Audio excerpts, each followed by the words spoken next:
Good morning! Good morning mga kapwa ko soberanong mga mamayang Pilipino, lalo't higit sa aking mga kahanay sa puwersa 99.9% it's a puwera.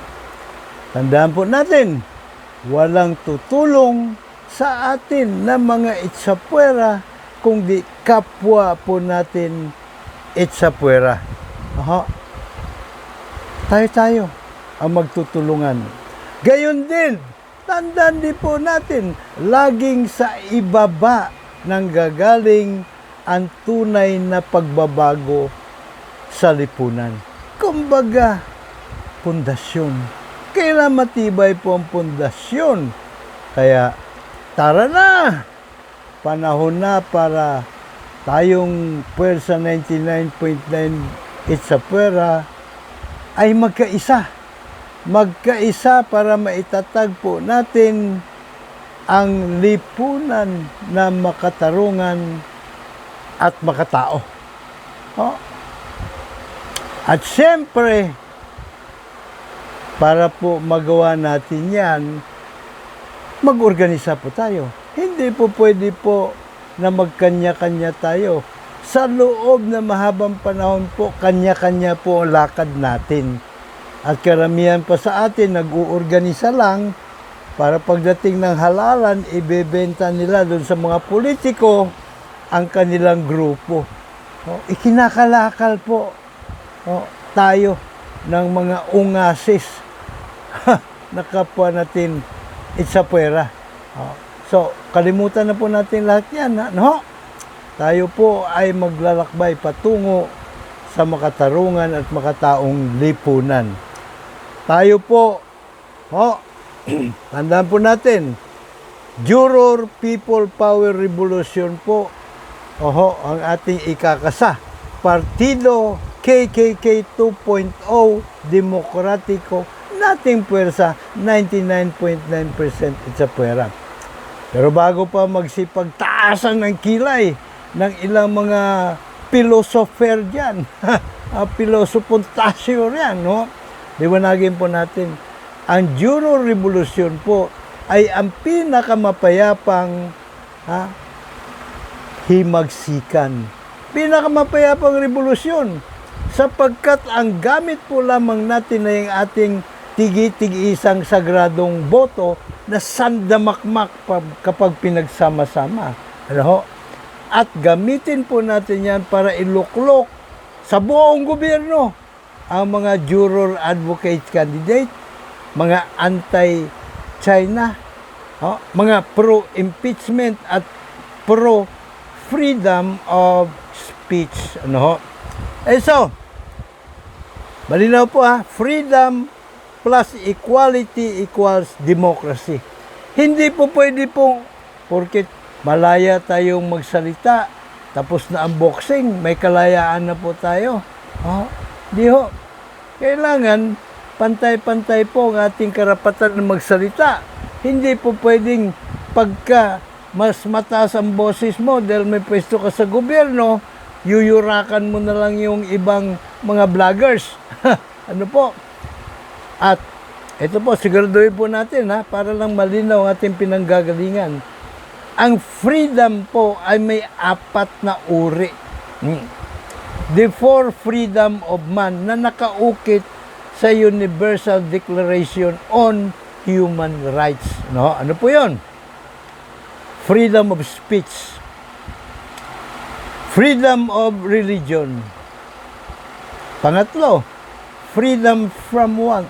Pang-4, freedom from fear. Yung po bang freedom of speech meron po tayo? Meron. Nga lang, hindi ho, pantay-pantay. Walang equality. Kumbaga kapag meron kang posisyon sa gobyerno, mas higit ng dihamak ang iyong freedom of speech kaysa sa isang basurero. Di tama yan. Kailangan may equality, pantay-pantay. Freedom of religion. Okay, wala pong kadula-duda yan. Samut-sarin ng mga reliyon nagsusulputan dito sa atin. May anak pa nga ng Diyos eh. Ang bira oh. Freedom from want. Abay, gutom, laman ng tiyan, no? Bubong sa uluhan. No? Matitirhang bahay. Siyempre may bubong yung bahay eh. Hindi po ba? Panggasto sa edukasyon, panggasto sa gamot, panggasto sa mga basic necessities, no ha? Damit. Ha? Meron ba tayong pagkapantay-pantay pagdating diyan sa freedom from want? Hindi po. Ha? Nagkakalkal ng basura yung kaaba-aba po nating mga kapatid. Pagpag ang kinakain po, namumulot ng basurang tira-tira sa mga McDonald's, sa mga Jollibees, at yan po ang kinakain. Habang yung pong mga kawatan, mga traidor, abusado sa gobyerno, abay, mga land grabbers, mga smuggling lord, drug lord, mga mamamatay tao sa gobyerno, mga kawatan kuno ay politician, anak ko. Kahit mag-almusal sila sa Hong Kong, mananghalian sa United States of America, no, maghapunan sa China, balik Pinas, kayang-kaya po nilang gawin. Pera po natin yun, ninanakaw nila, ha? Freedom from fear. Tayo ba hindi tayo natatakot na? Unang-una, hindi lamang po yung tukhang, ha? Pati po yung nakakatakot, ang pinaka-numero 1 na terorista dito po sa ating bayan. Yung pong mga politikong, yung mga kawatang kuno ay politicians. Kakatakot kung nakawin po nilang kwarta natin, ganon-ganon na lang. Ano ho? Samantalang marami po sa atin ang nagdarahop. Ho? Ay so, democracy. No? People's right to trial by jury, the epitome of democracy.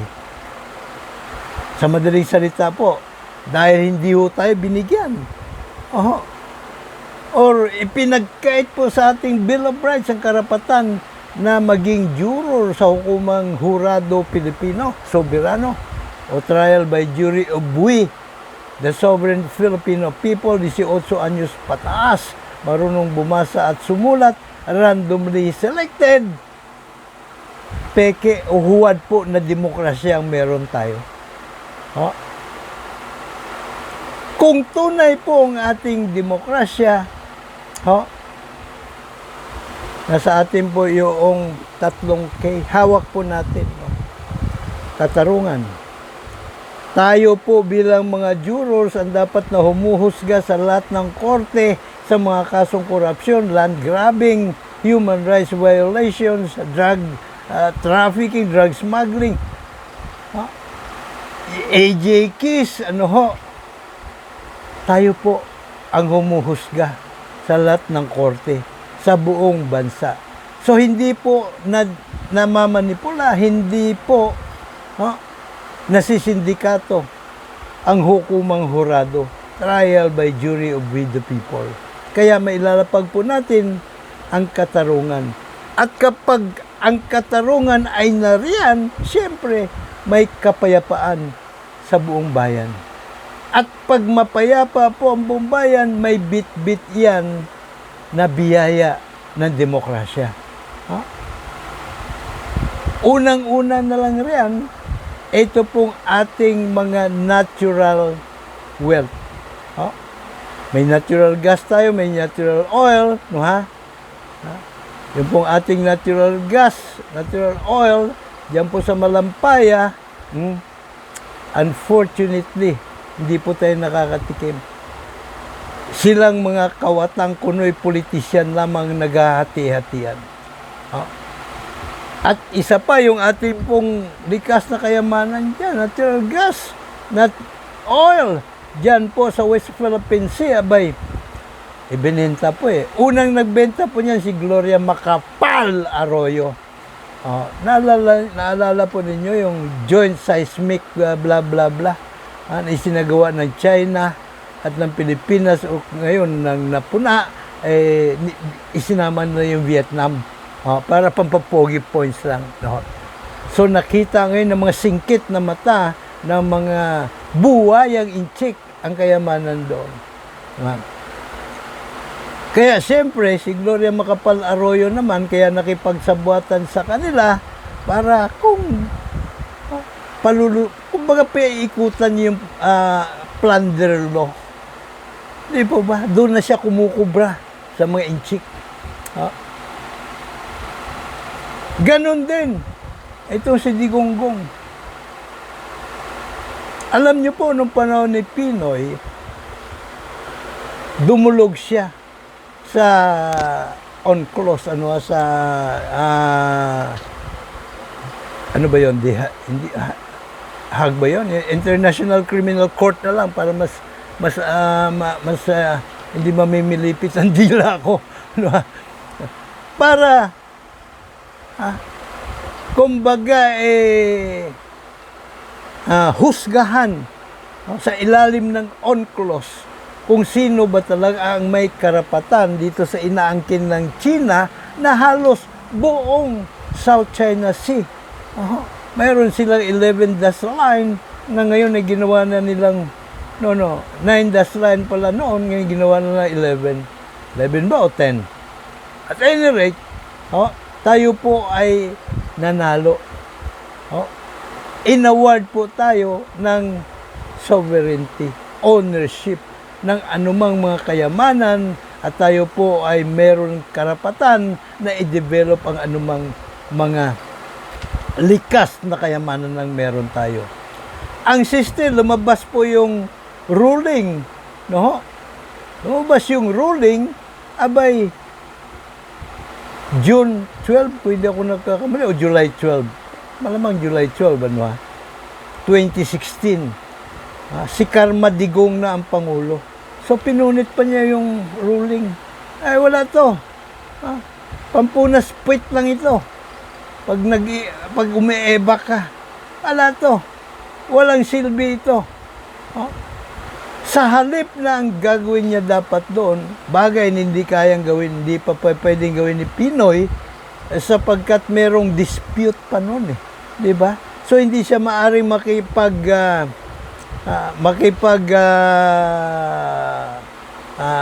partner sa mga magagaling mag-develop o may mga kakayanan sa oil drilling, exploration and drilling, katulad ng sa Amerika, katulad ng sa Canada, Australia, meron din, Denmark, meron din, So, pero nung panahon ni Digong, kung saan lumabas na po yung international decision, dapat yun ang ginawa ni Digong. Pero hindi niya ginagawa kasi sip-sip buto nga sa si Jinping. Mabuti na lang ngayon, nung si Marcos na Junior, ang presidente, medyo nagbalik. Nagpivot ulit, pabalik sa USA. So ngayon, inanunsyo na, mga nakarang araw lang, ni President Trump, ang drill, baby, dyan sa West Philippine Sea. Bumalik na po yung Chevron na dating kontratista na malampaya na sa tingin ko binraso ni Karma Digong para makamkam nila yung kayamanan dyan. Magkano? 100 ba o 200 million a day? Di po ba? Na dapat may mapunta sa ating mga mamayan, napunta lang doon kay Digong, kay Kusi, kay Dennis Oy, at meron pang isang kasabwat din sa oligarko doon. Well, anyway, so ito po, dapat magkaisa na tayo dito. Dapat mag-organisa na po tayo. Kanya-kanya po tayo na organisa sa inyong mga barangay, sa inyong mga syudad, munisipalidad, lalawigan, probinsya, nang sa ganon ay mabuo po natin itong partido KKK 2.0 demokratiko. At hindi lamang po natin mabilis pa sa alas 4 na mapapanagot. Himas rehas kaagad lahat po ng mga kawatang kuno ay politician sa buong pamahalaan. Kundi talagang mapapatakbo po nating puwersa 99.9% sa pwera ng animoy langit ng ating bansa. Hindi katulad nitong mga kawatang kuno'y politician na pinatatakbo nila ang pamahalaan like hell. So, tuldukan na po natin yan. So, sa pag-usad po, serye po ito. Ang ating pong serye nobela po ito. Ang ating pagsusulong ng Juror People Power Revolution. So, pag-uusapan po natin sa pag-usad po ng panahon ang atin pong mga plataforma, ang mga mabubuti po nating mga panukala nang sa ganon lahat po tayo mga itsapueras sa kasulukuyang henerasyon ay magtatamasa. Meantime, paalala ko lamang po, may batas RA 9369 at sa section 31 noon, manner of counting, malinaw ang nakasaad. Babasahin dapat ng chairman ng BEI at itatali, bibilangin, kumbaga, ng pool clerk, BEI din po yun, at nung third member, ang bawat balota at ang boto. Sa harap ng mga watchers at publiko. Sa madaling salita, ang batas na ito po ay 2007 pa eh. So sa madaling salita, 2007 pa lamang hybrid election ang meron tayo. Talaga lang kasing hindi lang pasaway itong mga taga-komuliko, itong mga animal talaga eh. Hindi po nila sinusunod ang batas. Sapagkat pagka ginawa nila ang kanilang trabaho alinsunod sa batas, malamang kaysa hindi po sila magkakakwarta. Ay mukhang kwarta itong mga animal na ito eh. So pag tinuloy po nila ang kanilang kagaguhan sa darating na halalan, nakahanda na po yung ating resback sa kanila. Kakasuhan po natin sila, pati na po yung mga teacher yung mga opisyal ng COMELEC, meaning yung chairman nila, yung mga commissioners, yung mga abogado sa law department, kasi ito yung mga promotor din eh. At yung mga teachers po na naging bahagi, membro ng BEIs. Ano ikakaso natin sa kanila? Paglabag sa batas, election offense. Election offense po ito. Election law po ito nilalabag nila eh. So ano po ang karampatang parusa niyan, abay? Hanggang 6 na taon na pagkabilanggo at perpetual disqualification to hold public office. Pati yung kanilang right to suffrage po ay mawawala.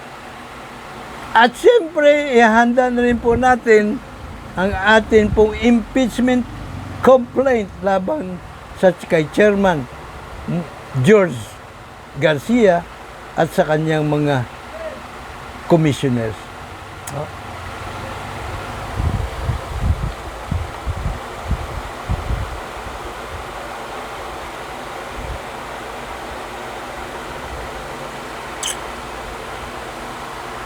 Malinaw sa aking pagkilatis po, simula pa nung nag-umpisa ang halalan. May hilugarsin na nung araw, di po ba? O ngayon, nagkaroon na hukos-pikos na naman. At malinaw sa findings ng TN Trayo, ito pong IP address number 192.168.0.1. Dito po nanggaling ang 20 o 30 million votes. Manufactured votes. Diba? Malinaw na malinaw po yan. So para po natin sila, ngayon, meron pang isa pang umatungal. Kumbaga whistleblower na talagang malaki ang posibilidad na dadayan ng halalan. Si Attorney Respicio, no po? Ngayon, ano ang antidote? Kasi hindi naman po pwedeng bantayan natin yung, hindi natin masisilip yung lahat ng sulok. Ang kasulok-sulukan ng automated cheating machine. Pero, may antidote po tayo laban riyan. Simula ngayon hanggang sa araw ng halalan, ipaskill po natin sa ating mga social media accounts kung sino ang ating ibobotong senador. Senador lang muna tayo. Confine lang natin sa senador, no po. Hindi po labag sa batas yan. Kasi pag-aari natin yan eh. Ang pinoprotektahan dyan, yung pilitin tayo na sabihin kung sino ibinoto natin. Pero kung tayo mismo magsalita, gusto ko iboto si ganito. Wala pong nilalabag na batas tayo. Freedom of speech, freedom of expression. Ngayon, pagdating ng araw ng halalan, pagkatapos nating bumoto, I suggest, bago tayo pumunta sa precinct, polling precincts, ilista na po natin ang ating mga iboboto. Senador lang, confine natin sa senador. Pagkatapos, natin bumoto, picturean po natin yung ating listahan at ipaskill sa ating mga social media accounts.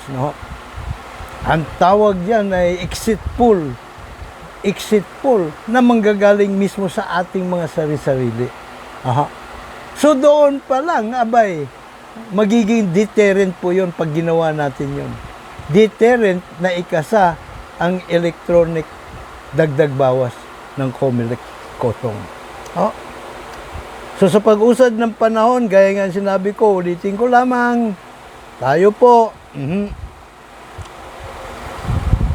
po ay magkilatisan, mag-usap-usap kung ano po yung ating mga panukala, at siyempre hinihikayat ko po kayo na maging miyembro ng ating official group, yung Philippine Trial by Jury Movement / Partido KKK 2.0 Demokratiko. Sapagkat doon po manggagaling ang atin pong mga magiging kandidato. Lahat po sa lahat ng mga miyembro doon. Doon din po manggagaling yung pong lupon na mamimili kung sino yung dapat tumakbong presidente at mga senador and pababa. Doon din po manggagaling sa ating pong hanay sa mga miyembro ng Philippine Trial by Jury Movement / Partido KKK 2.0 Demokratiko ang atin pong pool para po sa mga appointed posisyon pagdating ng panahon. Meantime, tayo po ang tatayo na makinarya. Tayong puwersa 99.9% sa pera, makinarya, walang pera-perang politika po ito So hindi po ito suntok sa buwan ang gagawin natin. Hindi ho tayo susunod sa mga yapak ng mga kawatang kunoy politician na dinadaan sa kwarta-kwarta ang usapan. Pati yung pag-uorganisa, maraming salamat sa ating pong mga dakilang bayani. Gato si Rizal, Gat Andres Bonifacio, si Goyong, at Marcelo H. Del Pilar, maraming iba pa, Juan Luna, etc. Dahil sa ngayon, ay meron na po tayong karapatan na bumoto. Huwad man po ang ating demokrasya, ay demokrasya pa din na may tuturing. Huwad nga lang. So gawin po nating tunay na demokrasya. At sa ngayon, meron na pong social media. So hindi na natin kailangan malaking pondo para magkita-kits, sapagkat online lang pwede na tayong mag-meeting. Minuto, oras-oras. Ilapag po natin ang ating mga sentido komon doon po sa ating Facebook group. Doon tayo mag-ugnayan. At syempre, ito naman po yung ating pong misyon para sa Team Juror. Sa ngayon, although hindi po tayo masyadong sigurado na kakagat, marami ang kakagat kasi karamihan sa mga tumatakbo ngayon, puro pangungurakot lamang po laman na isipan ng mga yan. Huwag tayong pauuto, huwag tayong paguguyo sa kanilang mga pangako. Ang daming naglalabasan dyan. Teka muna, tanungin mo sila. Okay, maganda yung programa, plataforma. Maganda yung gusto mong panukalang batas. Maging yung ayuda man, napakagandang batas dun Hindi po ba? Pero ang tanong, hindi ba kukurakutin nyo lang yan? Kahit gaano kagandang proyekto. Pati na yung sinasabi ni Bongo na malasakit, pambirang pati. So, karamihan sa punto na napunta riyan na ibubulsa nila. Panigurado yan. So, dapat first things first, justice change. Ngayon, kung meron, ito hamon, hamon sa team maitim ang budhi, o team panggagago, team laban-laban para sa kwarta, para sa kanila lang yung kwarta. Ito hamon sa kanila. Maging juror advocate nga sila. Kung talagang tunay at totoo ang kanila pong at bukal sa kalooban nila, tagos sa puso ang kanilang pangguguyot, panguutos, sloganeering lamang, na para sa kapakanan po natin, kaya sila tumatakbo. Ang hamon, maging juror advocate kayo, kakasaba kayo. Simple lang ang panukala na nais nating kanilang ihain sa Senado at sa Kongreso. Amendahan ang Bill of Rights, Article 3, Section 14, Paragraph 1, ang palaman, walang sinuman ang maaring sampan ng kasong kriminal o sibil, maliban na lamang kung merong akusasyon o sakdal mula sa grand jury.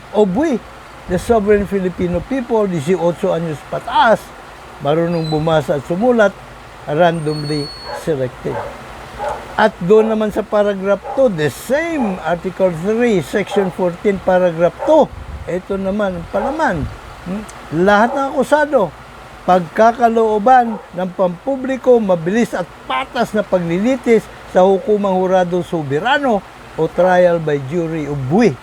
The sovereign Filipino people, 18 anyos pataas, marunong bumasa at sumulat, randomly selected. Ganun kasimple. Tingnan natin, ito yung acid test. Dito magkakaalaman talaga kung sila ay binobola, inuuto lang tayo at ginugoyo, o sila ay talagang merong tunay na pagmamalasakit sa atin hanay, puwersa, 99.9% sa puwera. At panigurado, pag juror po tayo, mabilis pa sa alas 4, mabubuko, mga salot na kurakot at kawatang kuloy, politicians, at himas-riyas agad sa buong pamahalaan po yan. At sa ngayon, ang kumasa pa lamang po sa ating juror advocate challenge, Senador Gringo Honasan, Senador Ariel Quirobin, si Greco Belica, at si Congressman Flor Fulay Baguio, Parañaque, 2nd District. Ito, alam nyo, sa 2028, although ang pangunahin po nating presidential timber ay si Mr. Justice Antonio Carpio, pero ito, presidential timber din po ito. Colonel Gringo Honasan, Colonel Quirobin, maging si Greco Belica, maging si Fulay Baguio. Pero saka natin po yun, kakamadahin ng listahan pagdating ng takdang panahon. Meantime, dito muna tayo sa 2025, vote wisely. Okay? Juror advocate candidate, anti-China, pro-impeachment, pro-freedom of speech. Hanggang sa muli, ako pa rin po inyo lagi nakandang maglingkod Mr. Jr. Dr. Sixto Kitkilatis Lagari po lamang. May God bless us all. May God bless Philippines.